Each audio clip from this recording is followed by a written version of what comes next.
You didn't have to drop me off at the Candy Kingdom, Jake. It's really sweet, though. Lady Rainicorn smiled. Jake shrugged to act like it was no big deal. I was on my way to the Candy Kingdom anyway. He stretched his body all the way up to Princess Bubblegum's bedroom window, and Lady Rainicorn followed him. The princess of the Candy Kingdom was waiting in her bedroom window. Hello, Jake, Bubblegum greeted. Where's Finn? He's with your cousin. A curious and confused look came over Bubblegum. My cousin? She asked. Yeah, your cousin Janet. She's really pale and thin.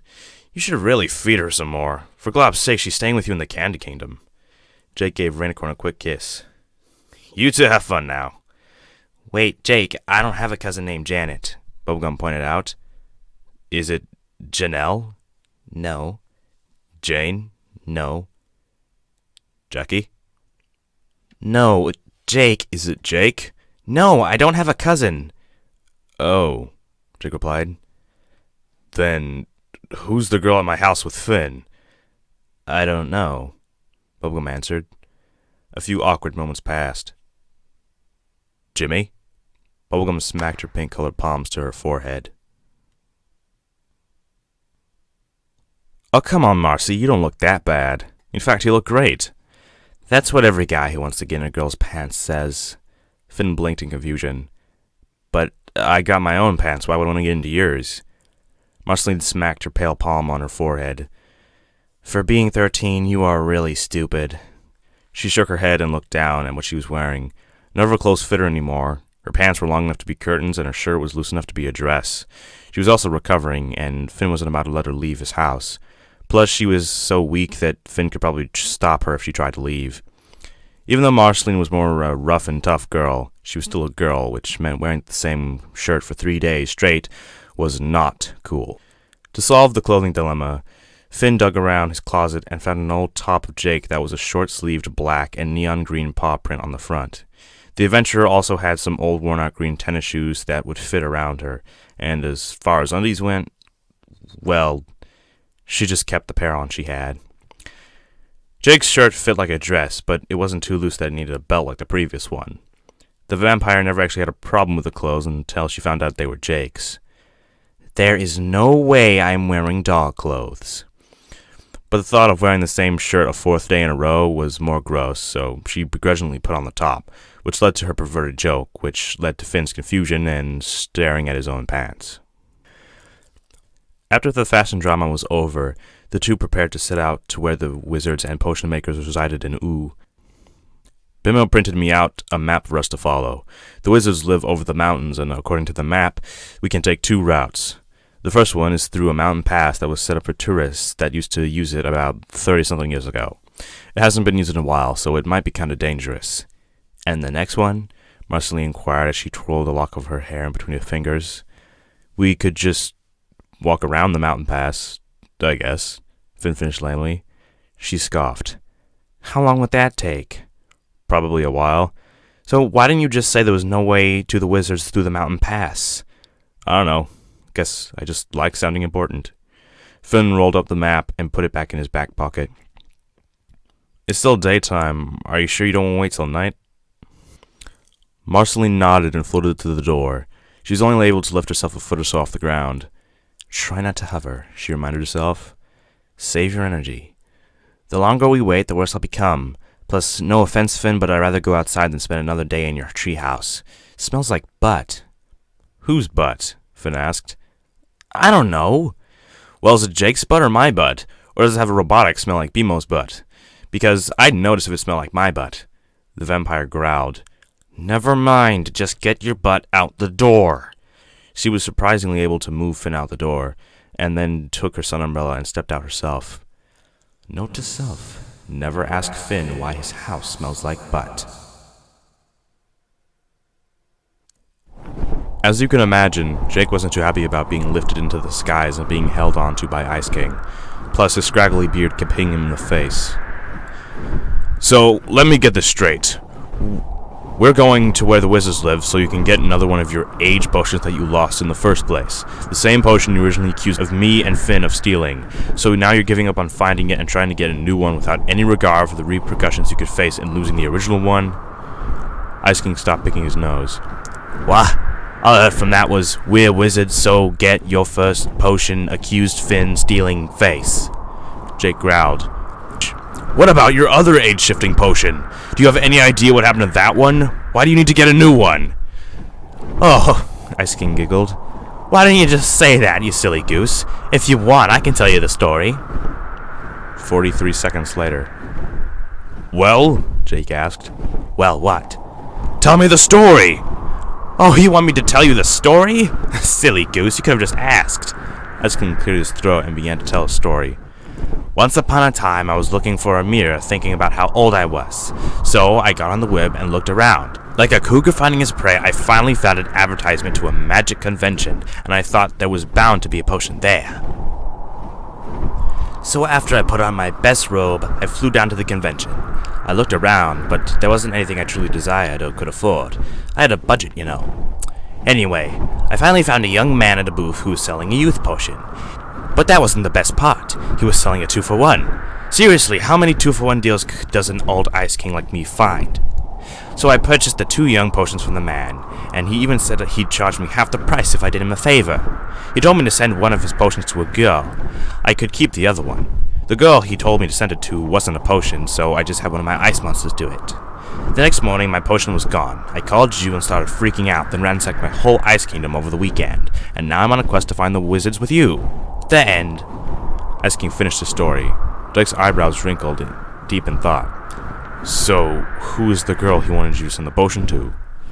I forgot her name. I think it was Marmalade? I don't know Marmalade. Oh, no, maybe it wasn't Marmalade. Marceline. Yes, Marceline. The girl's name was Marceline. Jake's face contorted in shock and horror. "Marceline the Vampire Queen?" "Yes, that was it," Ice King cheered. "What did he want with Marceline?" Jake demanded. "Well, he obviously wanted to give her the potion. I'm pretty sure she got it. My ice monster said that he delivered it to her and put it in her fridge and everything. He's a good ice monster. It's too bad he melted. Oh, what a cruel world." Jake had so many questions. "Who's the man who sold you the potions?" he asked. Ice King shrugged. "He never said. He wore a dark green cloak and talked like an old man. Enough about that, though. We've got another good 2 hours of flying. Let's talk about something fun. What do you want to talk about? Girls?" Jake rolled his eyes. There was definitely something going on here, and he really didn't want to talk about girls. So, really, if you had to choose to be another fantasy creature besides a vampire, what would you choose? You only had to be a creature for a day, and you're even allowed to choose a mermaid. I would choose dragon. How awesome would it be to be a fire-breathing dragon for a day? So awesome. Anyway, what would you choose, Marcy? The vampire girl smiled. "When did you start calling me Marcy? And when did I start letting you?" The human boy beside her smirked. "You like it when I call you Marcy. Marcy. Well, I guess it's better than Janet. Really, that's the name you come up with under pressure? Janet?" Finn laughed. "It's the same name as my pet goldfish." "You had a pet goldfish? Why, you have Jake." "Jake isn't my pet. He's my brother, my bro, my best friend for life." "So, isn't it a little odd that you have a dog as a best friend and at the same time a pet goldfish named Janet?" Finn's eyebrows furrowed as he thought about her question. "I guess it's a little odd," he finally admitted. "But that's not important. What creature would you be for a day, Marceline?" His sarcastic tone when he said her name made her scoff. "I guess," Marceline mused, "human." After she said that, the adventurer walking beside her started laughing. "What? Seriously, what would you choose?" He chuckled. "Human." She looked at him seriously. Finn stopped smiling and instead regarded her with a confused expression. "Why?" he said rather plainly. "Why would you want to be just like me?" "I don't know," Marceline sighed. She reached her small pale hand out and brushed Finn's cheek. "Because my skin would be warm," she mused. Her hand drifted down his jawline and then brushed along his neck, unsnapping the straps of his hat. "Because I'd have a pulse?" Her fingertips lingered on, down his neck and went to his chest. "A heartbeat?" Her hand stayed on his chest, and a few moments of silence passed, and then Finn put his hand on hers and lifted it off his chest. "Do you miss it?" he asked in a low voice, almost as if he thought that if he talked too loud he'd snap her out of her musing trance. "A lot more than I want to." She took his hand now and put it on her chest. "What do you feel?" she inquired. "Is there a heartbeat?" "No," Finn agreed. "But there is a heart." He took his hand off of her, and the two ceased to have contact. "I'm starting to get weak again," Marceline informed, changing the subject. Finn couldn't blame her. The subject of humanity was a tender one for her, even if she didn't want to admit it. I packed a bottle of blood that you had in the fridge," he offered. "You want some? I'll make sure you don't drink half the bottle this time." Marceline knew she shouldn't, but when Finn mentioned the blood, she could feel her body yearn for it. She remembered the nightmare she had, though, the voices in her head that taunted her, the feeling of the chains around her wrists and being too weak to break free from them. You're fragile like a human. You don't deserve to be queen any longer. Goodbye, Marceline. "Marcy?" Finn asked again. He held the bottle in his hand. "You want some? I didn't pack anything red, so this is your only option." She nodded, and she set the umbrella down because they had stopped underneath a shady tree in the mountain pass. Finn handed her the bottle. She hesitated for a small moment, but then put the rim of the bottle to her lips and took a swig. When she took the bottle off her lips, she saw the seal on the bottle's glass. Her eyes widened in horror as she dropped the bottle of blood, glass shattering beneath her. "Hey, what's wrong?" Finn exclaimed. "That's not my blood," she breathed. Her chest heaved up and down erratically, and she gripped the trunk of the tree to help her balance. "That's not my blood!" she shrieked. "What's wrong? Whose is it?" Finn's voice was drowned out as Marceline could feel her head swirl. She could feel herself grow dizzy, and everything began to lose shape and meaning. A star surrounded by a circle inside of a flaming wisp was the seal mark on her blood bottle. Suddenly everything was turning black, but this time she wasn't alone in the dark. She was still clinging to the tree, and it was like a spotlight was shining down on her. "Who are you?" she screamed. "Why are you doing this to me? Why are you trying to kill me?" "Kill you? Dear Marceline, dear vampire queen, I'm not trying to kill you." That damned voice. That damned voice. "Show yourself. Show yourself to me, you coward!" Her fingernails dug into the tree bark. She shut her eyes tight and didn't open them until the dizziness became so unbearable that she had to. When she did, she saw the body of the voice in her head. "No," she murmured. "No, you're not real!" "Sweet Marceline, please don't cry." "You're not real!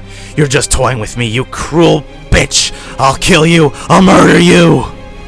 "But I am real, sweet Marceline. I've been in a cold, dark place, and now I'm with you." "Why are you doing this to me? Why?"